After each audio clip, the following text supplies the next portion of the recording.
Hello everyone and welcome back to Lucky Loaders 15, where I'll be giving you 4 selections for tomorrow's horse racing action. Now before we get stuck into them, I quickly just want to reflect on how our tips performed today. In the end it was a slightly frustrating day as we unfortunately came away with no winners.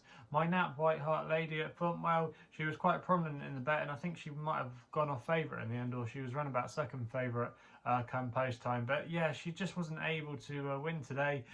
She had no excuses really. She was in a good position I thought throughout, just tracking the leader. She was jumping her hurdles nicely, but in the end she just didn't have the zest to go and win the race in the closing stages. Maybe she needed the run, but in the end I think she finished in third place, so that was a little bit of a disappointing run there.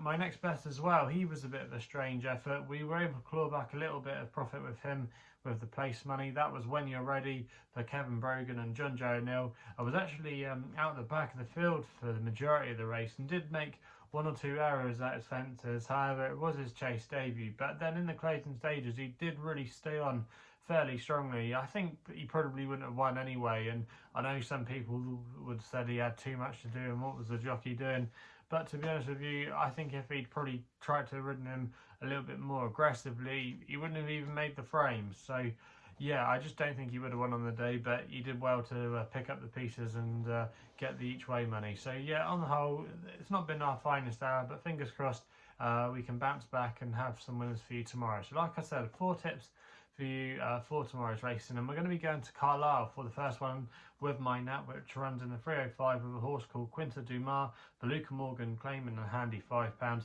riding for Ben Paulin here.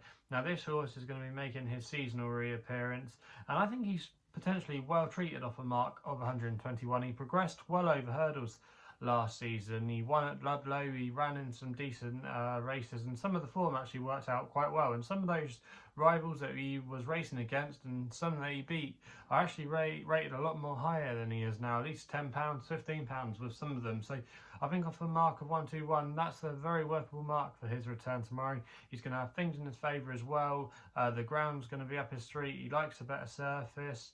Also, I think the trip will play to his strengths as well. He finished in 4th place at Cheltenham last time we saw him, where he probably just didn't get home over that longer trip. Dropping back to 2 miles tomorrow, I think, is definitely his game. The yard are going well as well. Ben Paulin's made a good start to the season. They're operating at 30% strike rate, and in fact actually he's got a good record at sending runners up to Carlisle. He's got a 21% all-time strike rate, so yeah, he's got a lot of things in his favour tomorrow. He's currently available at 9-4 with the majority of firms. I think he could go off maybe a 6-4 shot tomorrow. I think he'll be well supported in the market, and I think he's got strong claims to go and kick on this season, and he could be an improver to follow in handicap. So he's going to be my Nap of the day.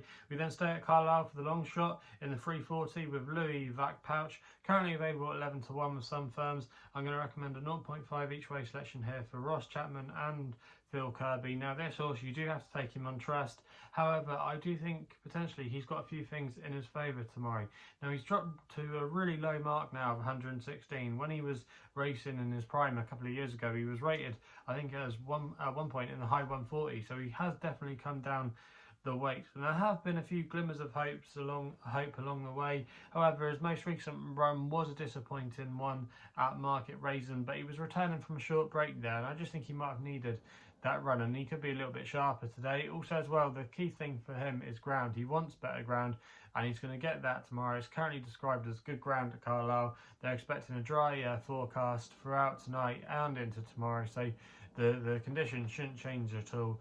And yeah, he's going to have a lot in his favour tomorrow, Louis Valpatch. Also as well, Phil Kirby, his table tends to do quite well at this time of year when we come up to the Charlie Hall meeting, which is only around the corner. That'll be next weekend.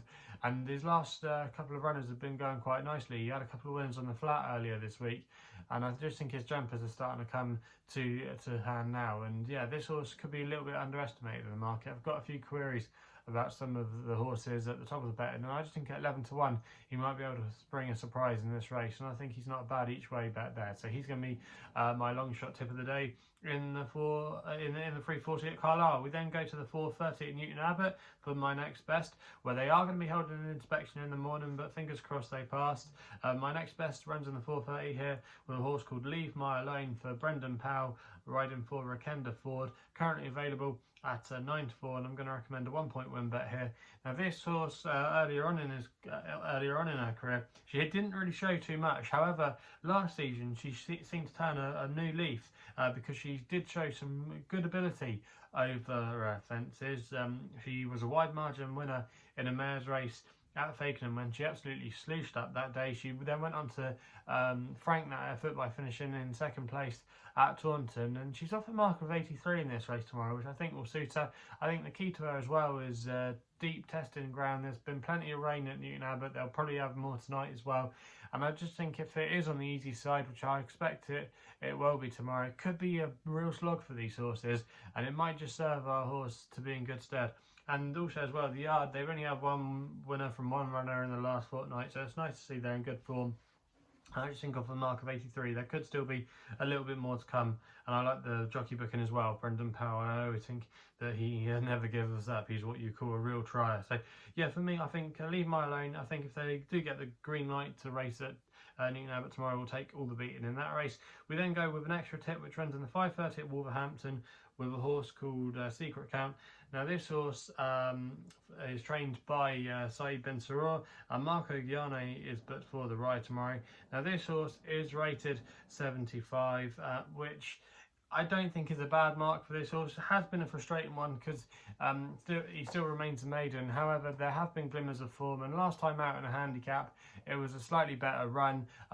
Just bumped into an improving horse from Jane Chapel Hyam's yard, but the pair were well clear for that run, and the horse was raised £3 for that performance. But I still think, like I say, it was a good run, and that race was over 7 furlongs. And this horse this season has been tried at slightly further trips. In the summer was racing up to 10 furlongs and probably just didn't stay. But I think tomorrow at this trip, I think there could be a little bit more to come from this horse. Got a good draw to work from as well, and Marco Chiani will hopefully be able to get this horse into a handy position, which has normally seen him to best effect. And I just think in this race tomorrow, he's got a very solid chance, and yeah, he's going to be my final tip of the day there in the 5:30 at Wolverhampton, currently available at 3-1, and I'm going to recommend a 1-point win bet. So yeah, they're the 4 selections for tomorrow's racing. If you're still enjoying these videos, remember to hit the subscribe button, and also as well hit the thumbs up button as well. Also as well, if you're still enjoying these videos, remember to follow me on social media, where my handle is at LuckyLoader15 on Twitter. And if you want to find out a little bit more about myself, my website is www.chrisloaderracing.co.uk. So please gamble responsibly. Hopefully we can have some winners for you tomorrow, and we'll be seeing you soon.